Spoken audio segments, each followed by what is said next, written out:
Nako, mamaya na ho natin panoorin ang video na yan nitong si Attorney Trixie Cruz Angeles. Pakinggan ho muna natin ang Christmas greetings nitong si Vice President Sara Duterte. Heto ho mga kababayan.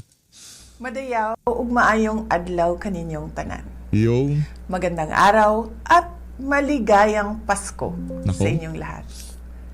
Tuwing Pasko ay binabalot ang ating mga puso ng mga biyaya na hatid sa atin ng kapanganakan ni Jesus. Ngunit paano ba natin mas mapapasaya ang ating selebrasyon sa harap ng samot-saring mga hamon sa ating buhay? Mga kababayan, yung magiging mas makabuluhan ang Pasko kung ibabahagi natin ang mga biyaya ng Diyos sa ating kapwa, lalo na sa mga nahihirapan sa buhay, mga may karamdaman, mga ulila at walang tahanan, mga biktima ng sakuna at karahasan, at mga sektor na dumaranas ng kapabayaan. Sa kagandahan ng ating loob, nagmumula ang pag-asa at katatagan ng loob at pananampalataya. At ito ang gagabay at magpapalakas sa atin bilang mga individual, bilang mga pamilya, at bilang isang bansa. Hangad ko ang inyong kaligayahan kasama ang inyong mga kapamilya at mahal sa buhay. Lagi din nating ipagdasal ang biyaya ng kapayapaan at katatagan ng ating minamahal na bansa. Tandaan po natin na ang pusong nagpapasalamat ay mapagbigay, mapagmahal, mapagpatawad. yung Mula sa kaibuturan ng aking puso, malipayong Pasko kaninyong tanan. Mahalin natin ang Pilipinas para sa Diyos sa bayan at sa bawat pamilyang Pilipino. Sa dinami-dami ng problema, Nako, si Bangag na pala susunod. Akala ko sabi ko ba't ang haba naman nitong greetings na to nitong si BP. Pinagsama-sama ho pala yung mga birthday greetings ng mga opisyal ng pamahalaan dito sa video na to. Ang problema ho dito mga kababayan, hindi naman ho normal tong mama na to . Diba? Mantakin nyo sa dami ho nang nangyayari ngayon sa ating bansa, ang pinoproblema ho niya, bakit daw wala siyang apo? Personal mong problema sa bahay yan. Hindi interes niya sa bayan ng Pilipino, yung apo mo. Kung wala ka pang apo, mapahanggang sa ngayong mga panahon na to, kung ika nga, yan ang pinagtataka mo, malaki problema mo, Brad. na hinaharap natin sa opisina araw-araw, dumagdag pa sa iniisip ko itong mga tanong na natanggap natin. Bro. Kaya ngayon, susubukan natin sagutin isa-isa. Ano ang dapat gawin kapag hindi mo gusto ang regalong natanggap mo sa exchange gift? Pwede ba ito ipasa sa iba? Ginagawa nyo ba ito? Siyempre, pagka natanggap mo, kahit ano man yung natanggap mo, siyempre, naka-smile ka. At saka, thank you. Alalahanin mo. Ito naman, kahit ano pa ang binabigay sa inyo, kahit meron ka na, ito'y galing sa puso. Ganda ho ng setup ng camera niyang si Bangag. Baka akala niyo ho mga kababayan, talagang dinadaan ho niya dyan sa wala na yung delivery, wala na yung message, yung quality na lang ng video, pag-usapan natin dito. Naknanto ko. Pagdating ho sa quality ng mga kagamitan nitong si Bangag, talagang wala hong makakatalo dyan. Pambihira yung audio, yung video, yung mga ginagamit na camera, talagang dekalidad ho. Tingnan yung mga bokeh balls na yan. Tingnan nyo naman ho yan. Talagang bilog na bilog. Di ba? Ang gaganda oh. Mahal ho yan yung mga lenteng ginagamit pagkaganyan. Nako. Oh. Puso nung nagbigay. Yun ang alalahanin natin. Pero hindi naman dapat na masayang. Ipasa nyo sa ibang tao na makikinabang doon sa magandang regalo na yon. Gaano kalaki ang tamang kuha ng leche plan? Pasko naman kumuha ka ng anong gusto mo. Basta yung mga nagdadala ng pagkain, damihan na lang ninyo. Ilang pirasong lumpiang Shanghai ang dapat kainin? Basta Buisit na to. Pambihira talaga tong presidente na to. Bubusog kayo. Again, Pwede ba? Ibida mo naman sa amin. Kailan na kaya ika nga magpa-hair follicle test? Kailan ka kaya magpapa-hair follicle test? Yun na lang. Kasi yan talagang inaabangan namin Yang kung ilang Shanghai ang kukunin, kung gaano karaming leche plan ang kukunin. Wala kang problema dyan. Nananto ko. Di ba? Swerte na lang kung merong leche plan ngayong mga panahon na to at merong Shanghai ang pagsasaluhan ng ating mga kababayan. Yung recommended ng DTI ng ahensya ng pamahalaan, 500 piso para sa Noche Buena. Paano ka magle-leche plan doon? Paano ka magsashanghai doon? O tapos meron pang exchange gift. Lahat po yan ika nga nakapaloob dyan sa kung tawagin natin Noche Buena. Diyan ho nagpapalitan ng regalo at kung ano pa man, di ba? Ako naman Oh. dapat medyo mag-enjoy tayo. Huwag natin iniisip na kailangan magpigil sa ating kasiyahan.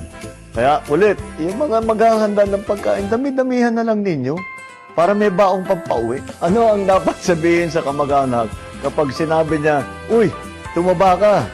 Madaling sagutin yan. "Uy, tumaba ka." Oo nga ikaw din. Ikaw, what do you think? Anong dapat sabihin? Hindi lang, Tumaba ka daw. ka malaki yung tiyan ko. Dapat naman, wala akong stress. Happy ako. Wow. Walang stress, happy daw sila pero tinanggal nila si Bersamin. Tinanggal nila si Amena Pangandaman. Tinanggal nila si Trijib Olivar. Yung legislative liaison ng Malacanang. Tinanggal nila yan pero wala silang stress. Happy sila. Palakpakan ho natin ang mga bangag dyan sa Malacanang. Kami naman na magtatanong. Ang lagi namin tinatanong sa mga anak namin, yung tatlong anak kong lalaki, ba't wala pa kaming apo? O baka mga bakla anak mo. Galit dyan si Sir Jack sa mga ganyan. Naku, kung wala pa kayong apo, ng toko pambihira mga kababayan. No? Ang dami nating kinahaharap na problema ngayong mga panahon na to. Ang pinoproblema ho nitong si Ajik, bakit daw wala siyang apo? Di ba?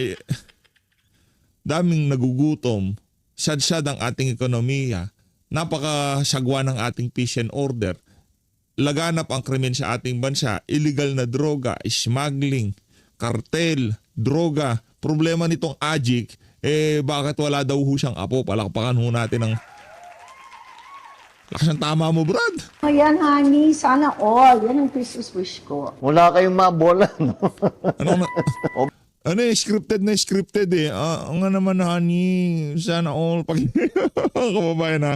Tingnan yung scripted na scripted. Anak ng toka, hindi ho sila marunong umarte. Sino ba director dito sa Christmas greeting na to? Sarap batuka, no? Pakinggan nyo mga kababayan. Talagang scripted, okay ba? Tatlong anak kong lalaki, ba't pakinggan wala nyo pa to. kaming apo? Tama yan, honey, sana all. Yan ang Christmas wish ko. Wala kayong Yari ka kay Senator Amy Marcos. Yung mga kaartehan mo na yan, butod. Hindi yan kakana dito kay Amy Marcos. And Amy, yung galawan mo parang nakikita namin dito sa bayaw mo. Ay, hipag mo pala siya. Mayayari. Hindi bayaw PH. Hipag ang tawag dyan. Diba? Di ba ganyan yung salita ni Amy Marcos? Parang ginagayaw. Sa bagay, uso naman gayahan. Walang problema yan. Di ba? Walang problema yung gayahan na yan. mabola, no? Obligado ba kaming magbigay ng regalo sa aming mga inanak? Pwede po ba Pwede po bang pagtaguan yung mga inaanak namin? Ay kami hindi namin pwedeng pagtaguan dahil madali kaming hanapin. Kaya kompleto ang listahan namin doon sa aming mga inaanak at marami-rami din. Ngayon, yung iba siguro pag hindi nyo talaga nakikita na o hindi na kayo nag-uusap, pag may app, pwede nyo na i-Gcash yung mga regalo ninyo. Ngayon, mas madali na. Pag may potluck, ano ang luto dala-dala ni PBBM? Ang gagawin ko para makarami at saka madaling gawin? Spaghetti. Sana ay masaya at mapayapa ang inyong pagdiriwang kasama ang inyong mga kaanak at kaibigan. Sa pagkain, yung sakto lang po. Alam nyo naman, mataas ang mga kaso ng heart attack ngayong panahon dahil napaparami. Hindi yun ang dahilan. Sa pagkain ni hinay-hinay kasi wala nang makain ang sambayan ng Pilipino. Dapat dahan-dahan ang pagkuha para ika nga talagang lahat mabigyan, no? Yeah? Imbis na sabi mo, magpakasaya kayo, kainin nyo lahat ng gusto nyo. Meron naman ho tayong PhilHealth dyan. Pagkain atake kayo, diretsong PhilHealth. Kaso pati PhilHealth, di nyo binigyan ng pera eh. Diba? Nakuha nyo mga kababayan. Ganyan kasinto-sinto itong mama na to. Sinasabi mo, magsaya ng magsaya. Ano bang kaligayahan ng mga tao pagdating ng panahon ng Kapaskuhan? Di ba pagkain? Di ba? Wala nga yung regalo eh. Di man nga masyado yun eh. Ang talagang importante dyan yung pagkain. Ngayon, dahil nga naman 100 pisong Noche Buena, tapos di binigyan ng pera ang PhilHealth, at hinay-hinay kayong kumain kasi baka maatake kayo sa puso. Pero kung meron tayong pera sa PhilHealth at marami yung pang Noche Buena, kain lang ng kain. Pagka na inatake kayo, libre yan, pagamot namin kayo sa PhilHealth. Di ba ganun dapat ang advice? Hindi yung talagang pigil na pigil eh. Dahil wala ng pera pamahalaan, kinuha na ng mga magnanakaw. Kalma na. Papasko ngayon, kaya kailangan kalmalicious lang ika nga. Po ang kain natin ng taba. Ingat lang po sa pagmamaneho kung saan po kayo pupunta. At siyempre, mag-ingat sa mga paputok. Oh, siya. Okay ka na doon, okay na. Okay na yan si Bangag. Okay na yung kay Bangag. Siyempre, yung susunod na presidente at yung kasalukuyang presidente, hindi naman ho natin pwedeng palampasin ang pagkakataon na ngayong Kapaskuhan, hindi ho natin marinig yung sasabihin noong hindi magiging presidente. Heto na ho yung hindi magiging presidente. Game. Oh. Martin Romualdez said Oh. while shoppers Ibang klase naman ibang klase naman tong talagang Billionaire News Channel. Talagang pati tong kay Martin Romualdez, kuhang-kuha ho. Tingnan nyo naman yan. former House Speaker Martin Oh. Romualdez says Filipinos should focus on an even bigger deal, Yeah. unity. He says hope, courage, and heart and love for Diba? one another Yung susunod na presidente, na napaksa natin dito sa video na to. Yung kasalukuyang presidente at yung hindi magiging presidente. Martin Romualdez, tanggapin mo na, pero Brad, parang pumayat ka. Nakita ko yung comparison eh. Yung noong angas na angas ka dyan sa pagiging speaker mo at ngayong di ka na speaker, namayat ka Brad. Anong nangyari sa pagmumukha mo na yan? Diba? Stress ho yan mga kababayan, namamayat eh. Iba ho kasi yung nagpapapayat at yung talagang likas na mataba ka tapos bigla kang papayat. Diba? Meron ho kasing katawan na alam mo naman talagang payat yan. No? Siguro sa mga nakalipas na linggo medyo na marami ang nalantakan niya kaya medyo tumaba. Pero itong mama na to, kilalang mataba to. Kaya pagka kilala kang mataba, namayat ka, talagang mapupuna ka dyan.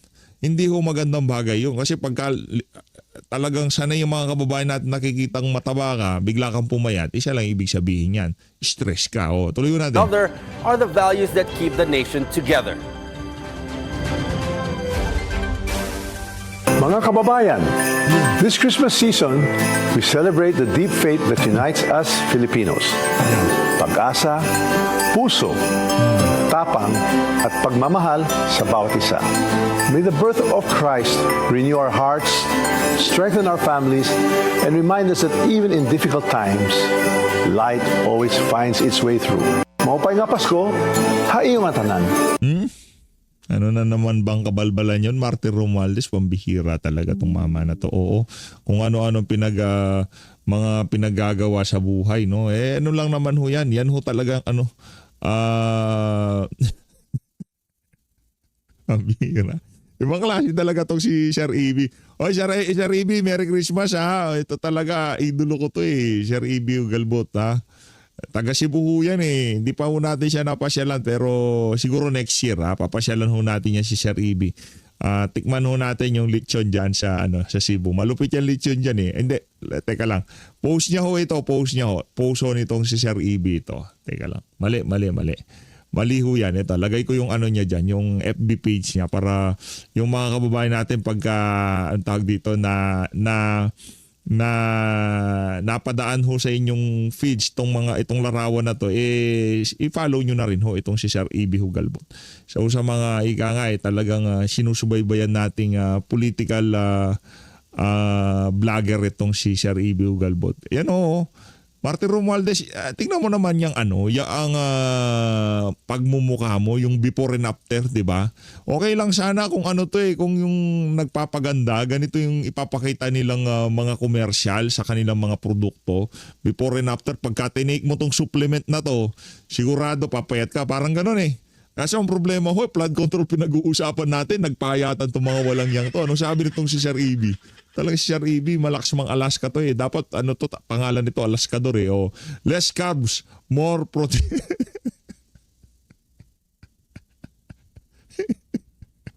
Ay, hindi yan. less ano yan, less pork yan. Sir EB, less pork, hindi less carbs. Less pork sila ngayong mga panahon na to. Wala nang insertion eh. Kaya nagpahayatan tong mga walang yan to. Tingnan nyo naman yung Martin Romualdez speaker days, yung nasa taas. House of Appropriation Chairperson days, itong si Martin Romualdez. At ito ho sila ngayon daw. Umiikot lang ho ang mundo. Diba? Walang nakaisip na darating tong punto na to na kung saan sila magkakagatan. Diyan sa House of Representatives, diyan sa Malacanang, merong libiste, labo-labo na ho sila ngayong mga panahon na to. Diyan sa bulwagan na yan. Direkta ho tayo dito kay Atty. Trixie Cruz Angles. Game! Sa source ng information, in this case, si Secretary John Vic Remulla, it is possible na kaya dumadami ng mga katanungan ay dahil nga hindi pinagkakatiwalaan ang source of information. Yung Ma'am, dito lang muna ako sa issue po with dating yung yumaong si Undersecretary Maria Catalina Cabral. Wala po siyang kinakaharap na kaso.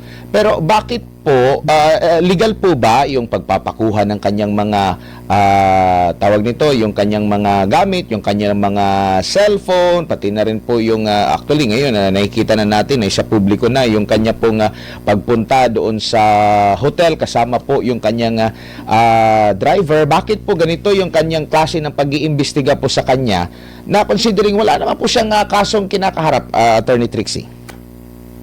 Totoo po yan. Ngunit ang pagturing natin sa isang lugar kung saan mayroong corpus delicti, mayroong krimen na nag-occur, maaari pong i-seize ng mga kawani ng gobyerno o ng law enforcers natin ang ebidensya that can be found on the scene. However, dahil private property pa rin yan at if the deceased has family, maaari pong hingin yan ng pamilya. And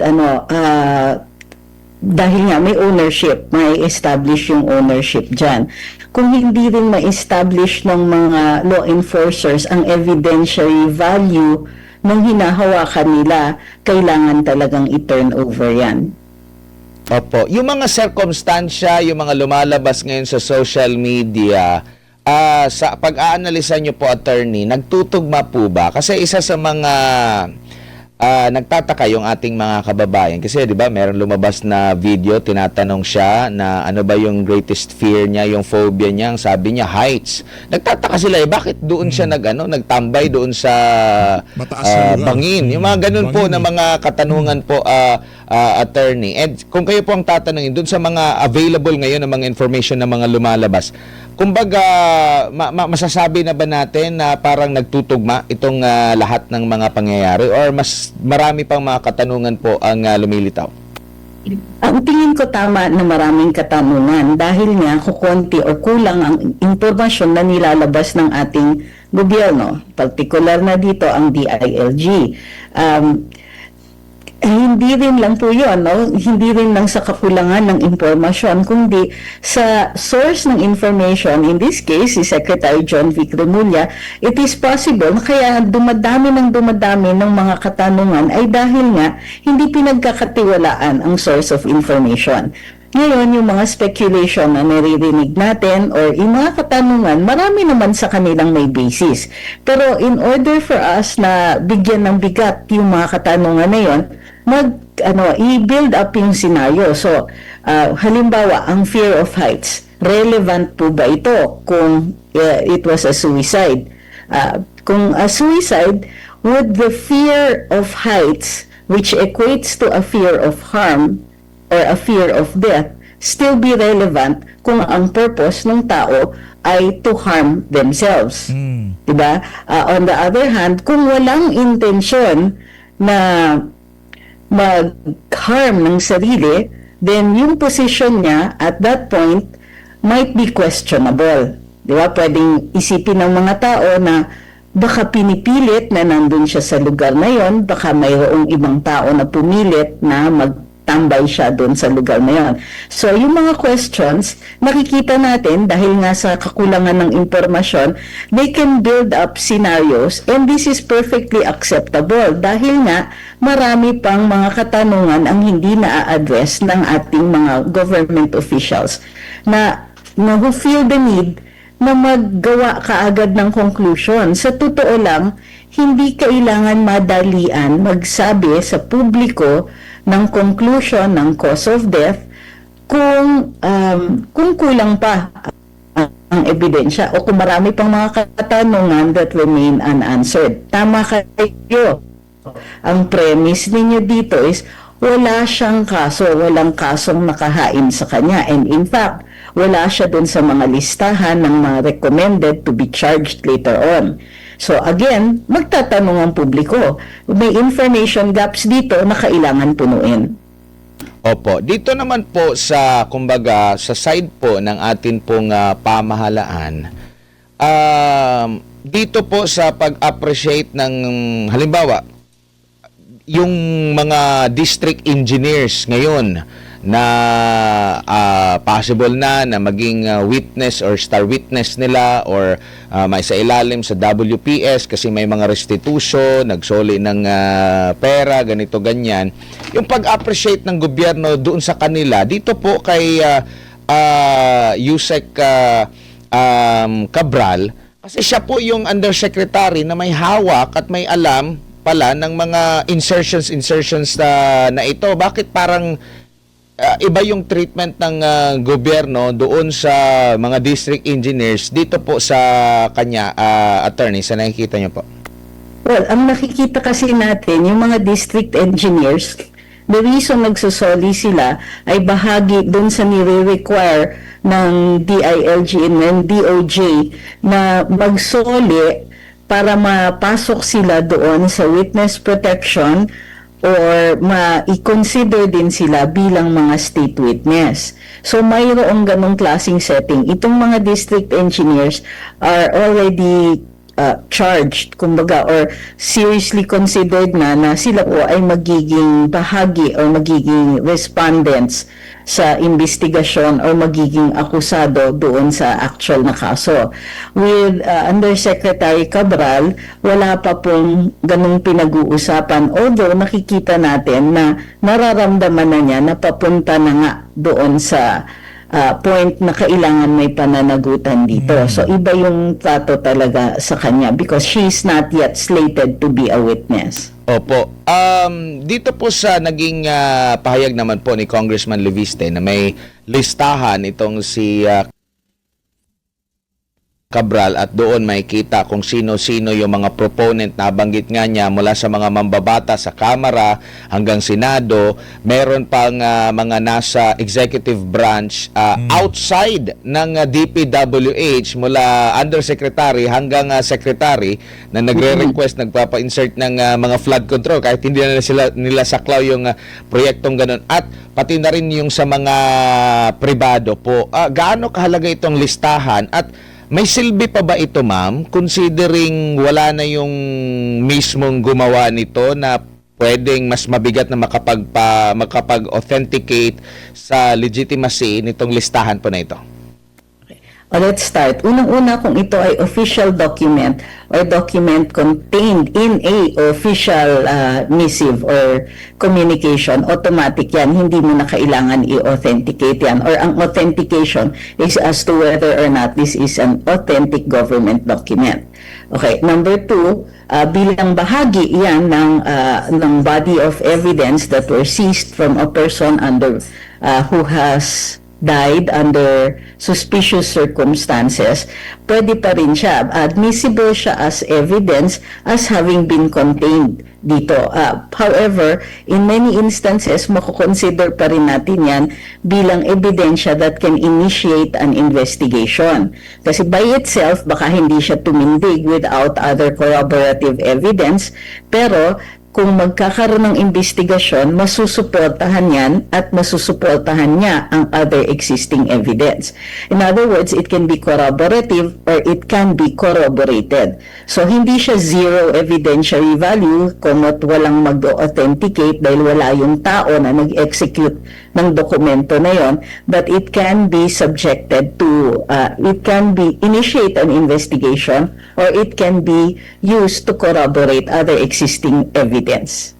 Opo, nakikita niyo po ba itong listahan na ito na napakabigat and kung hindi ito ilalabas kusa ng ating national government sa gitna ng kanilang sinasabing sila yung nag-umpisa sa anti-corruption ngayong administration, gusto rin nila ng transparency pero hindi din ganun kabilis yung kanilang pagpapalabas. Kasi kung ito'y opisyal na dokumento ng DPWH, edi pwedeng mailabas ito sa publiko, attorney, agad-agad.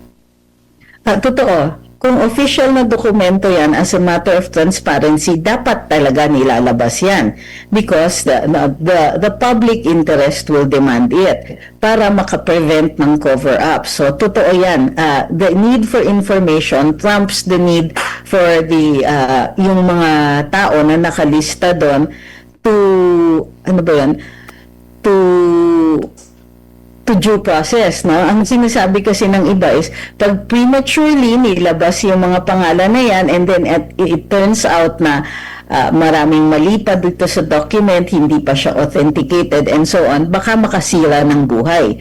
However, since wala pa yung judicial process and it is still available later on, maaari namang makagawa ng paraan ng mga mababanggit doon sa listahan na yon na patunayan yung truth or falsity ng pag-include ng kanilang pangalan.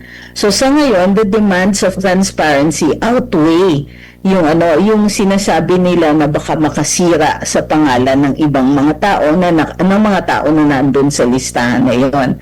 So I think na in the balance of things, transparency po muna, lalong-lalo na sa panahon ngayon. After all, yung investigasyon was initiated by the government para hanapin at mailabas lahat ng impormasyon tungkol dito sa procurement processes at saka dun sa mga pagnanakaw di umano ng mga pondo ng gobyerno.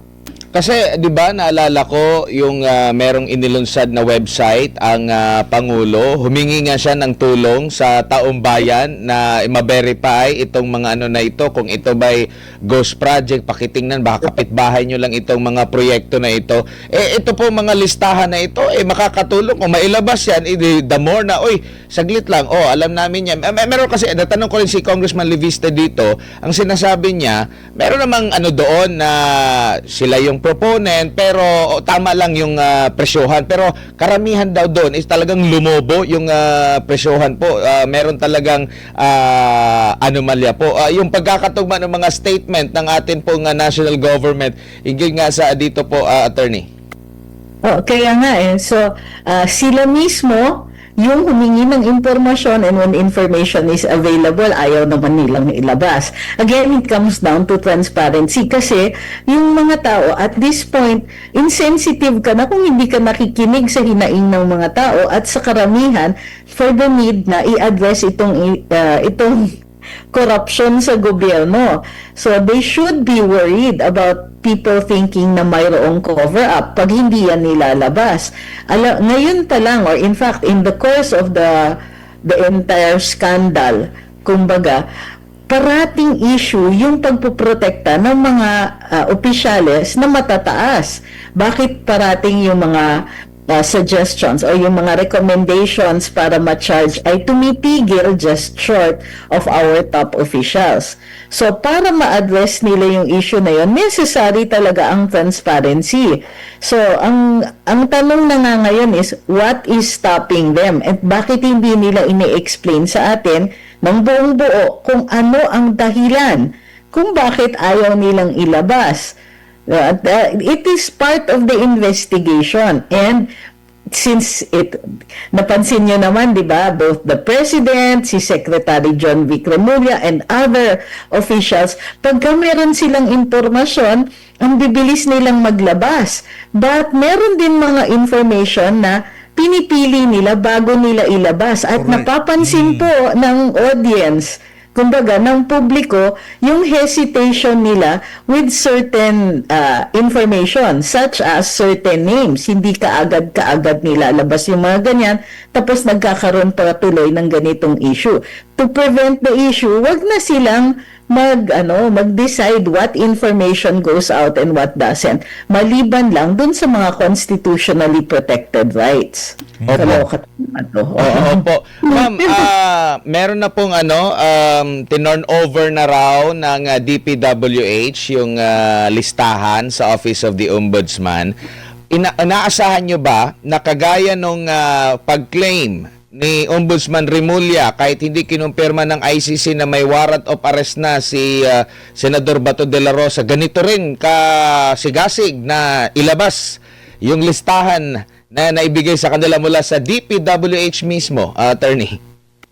Actually, hindi. Kasi meron silang ready excuses. Sasabihin nila, it is under investigation and the information is sensitive para daw hindi ito yung expected natin so that to prevent na tumakas yung mga respondents, to prevent that the objects of investigation will try to hide evidence, hindi nila ilalabas. Pero sa totoo lang, the moment na may nagsabi na may listahan ng DPWH, dun pa lang alam natin na yung mga guilty ay nagtatago na ng mga trails nila, ng ebidensya nila, ng posible ng ill-gotten wealth nila.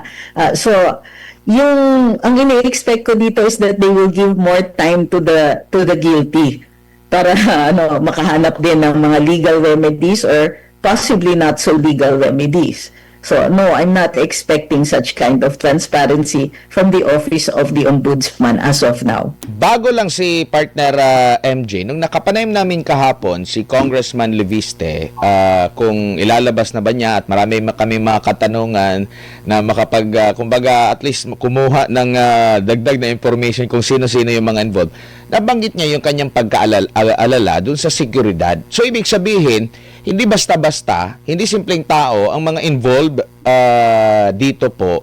At kumbaga siguro nakikita niya na bilang isang congressman lang, kumbaga medyo alanganin para sa kanya, no? Lalo na sa kanyang security. Sinasabi naman niya kung may mangyaring masama sa kanya, meron siyang inutusan na ilabas na yung Ang ating government po, lalo na ang presidente, makapangyarihan po yan. So, kumbaga, hindi mo basta-basta matatakot, kumbaga, dahil meron niyang sources. Bakit hindi na lang magkusa?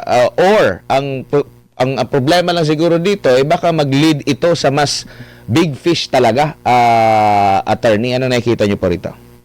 Tingin ko for those officials na mas mataas ang posisyon, namimili talaga sila kung anong impormasyon ang gusto nilang ilabas, kung sinong tao ang itadawit at baka nga naman it might lead to very uncomfortable accused, di ba? Baka for all we know, yung ibang mga opisyalis ng gobyerno ay sila mismo ang involved kaya ayaw nilang ilabas. So, tingin ko diyan it's parang mafia, may code of silence, so bahagi din ito ng pagpoprotekta sa isa't isa. Kasi pag may isang lumubog, baka matulad kay Saldico at magdadadaldal na rin. So, makikita natin, this is parang conspiracy yan, di ba?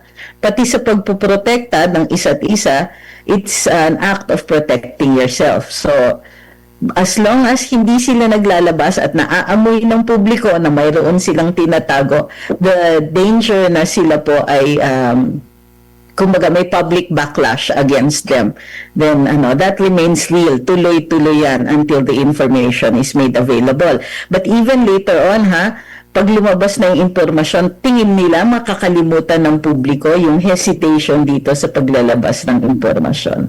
I don't think so. Opo, ma'am, good evening. Si MJ po ito. Hi, MJ. Dito po tayo sa business, information of business, no? Merong nangyari ngayong araw at may sinabi si Secretary John Vic Remulla. Nabalitaan po ninyo, ma'am, na parang naghuhukay daw ng basement itong si Zaldico at mukhang ng imbaka ng pera sa ilalim ng lupa. Anong tingin mo dun, ma'am? Assumptions? Ay, nako, kung titingnan ninyo ng mabuti yung sinabi ni Secretary John Vic Remulla, ang sabi niya, normally iisipin natin parking yan. Pero wala naman daw gumagawa ng parking na ganon, kaya ang assumption nila ay lalagyan yan ng cash. So, kumbaga, para sa akin, the Secretary should refrain from speculating. Kasi kung gusto niyang siya yung nagiging spokes o sarili niyang spokes para sa departamento niya, he should only be releasing facts. So itong pag-speculate niya ay maliwanag na attempt na idiin ang isang tao who still remains a suspect right now, kumbaga hindi pa akusado si Zaldico.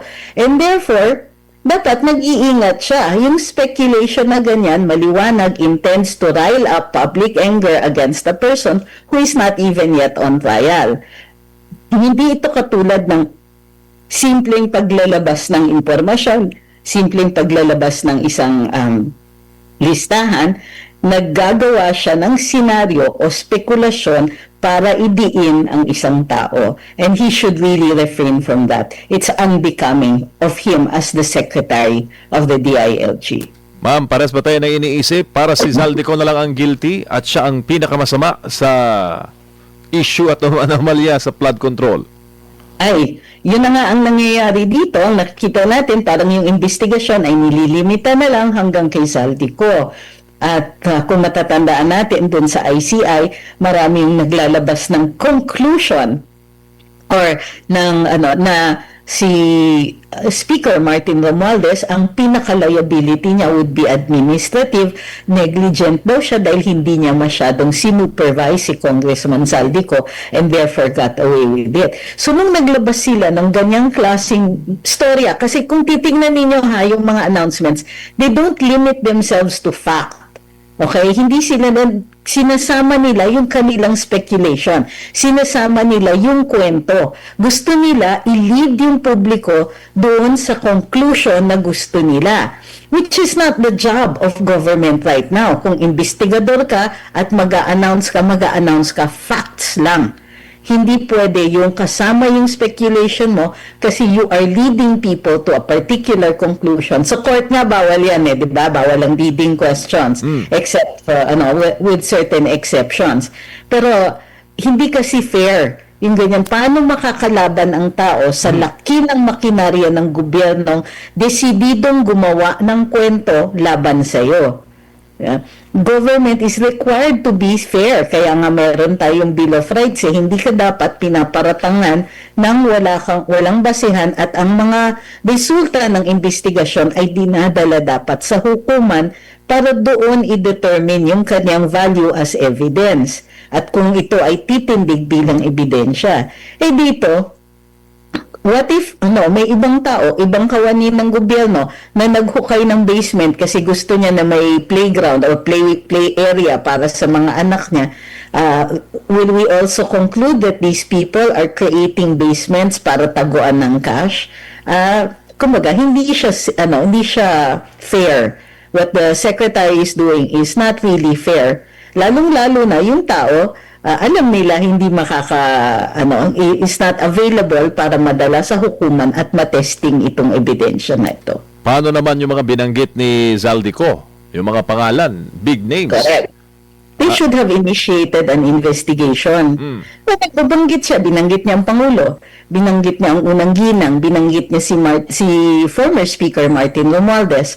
Dapat doon sa pagbabanggit niya ng ganito, nag-i-initiate ng investigasyon to determine kung totoo o hindi ang sinasabi ni Mr. Ko at kung totoo, mayroong krimen, may ebidensya ng krimen, maumpisahan ang mga proseso. Ngayon, ang Pangulo ay immune from suit, pero hindi siya immune from investigations, lalong-lalo na kung kunwari ang iniimbestigahan ay mga tao sa paligid niya and the evidence leads to his doorstep, walang choice kung hindi kumpletuhin ng investigasyon para kumpleto ang impormasyon.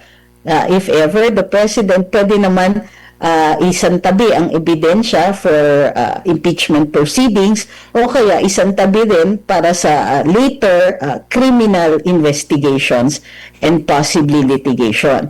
So, in this case, ang nakikita natin, naglabas si former Congressman Zaldico ng impormasyon at ng identification ng matataas na mga opisyalis ng gobyerno, ang ginagawa ng gobyerno ay dinidefend nila.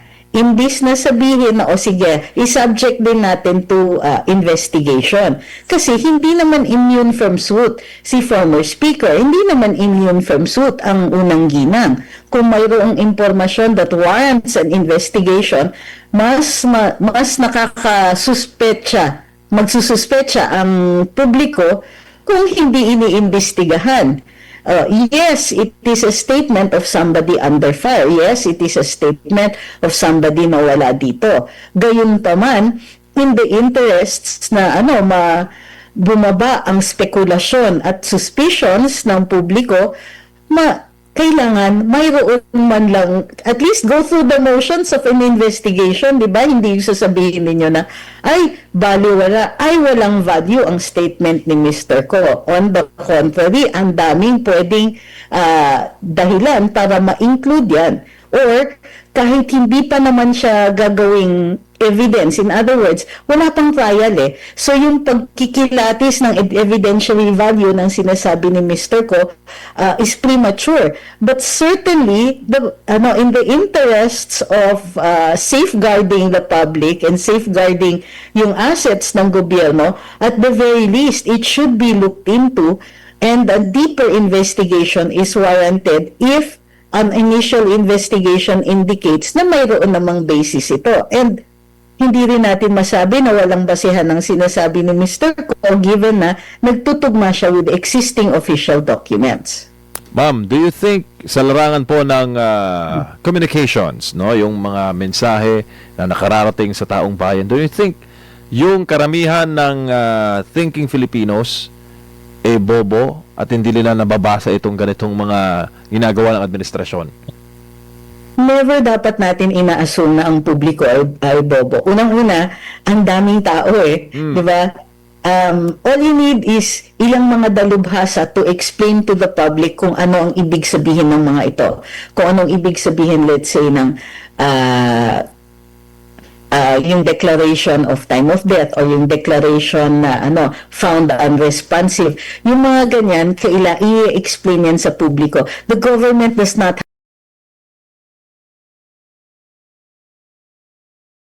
have a monopoly on expert opinions, kumbaga. So maraming tao ang maaaring kumilatis sa mga sinasabi ng gobyerno at baklasin yung mga yan and to reveal yung mga errors. So ang best bet talaga ng gobyerno is to assume intelligence. To assume na whatever it is they say will be subject to close scrutiny. Because that even on a day-to-day basis, kahit walang skandalo, kahit walang iniimbestigahan, dapat ina-assume natin na ang publiko ay matalino because all it takes is one expert in the audience, in the public, to take you down and take you up, to take the statement apart and eventually maglulose ng value yan as a pronouncement by government. Magmumukha ngayon ang gobyerno na nagtatago. And again, I'd like to reiterate, the Constitution demands transparency. Ma'am, last na lang na topic. Alam ko na panood na po ninyo yung statement o yung latest na video ni Attorney Rowena Guanzon. And isa po sa mga tumatak sa akin, ma'am, yung sa sinabi niya is, we cannot go on like this. Sa larangan po ng messaging, ma'am, yung bang ganoon na uri ng pagpapahayag ng sentimiento sa karamihan o sa majority ng sa global audience, nakakarating po ba yon sa mga Filipino audience natin, ma'am? Lalo pat matindi yung kanyang mga sinabi at mga binitawan sa kanyang latest po na pahayag. Nakakarating. Hindi lang natin i-expect parate the same kind of reaction. Sa totoo lang, ang tingin ko, isang strategiya ng gobyerno is bugbugin ng publiko. Kumbaga, itong paglabas ng fact after fact or information after information o yung mga media operations that are being conducted left and right, ang purpose niyan is to overload the public. So when somebody comes along with truths, katulad ng ginagawa ni Attorney Bing Guanzon, sometimes yung publiko, the timing might be yung publiko pagod na. jaded na, cynical na. Naririnig nila, ina-acknowledge nila, pero minsan yung reaction is, ano na next?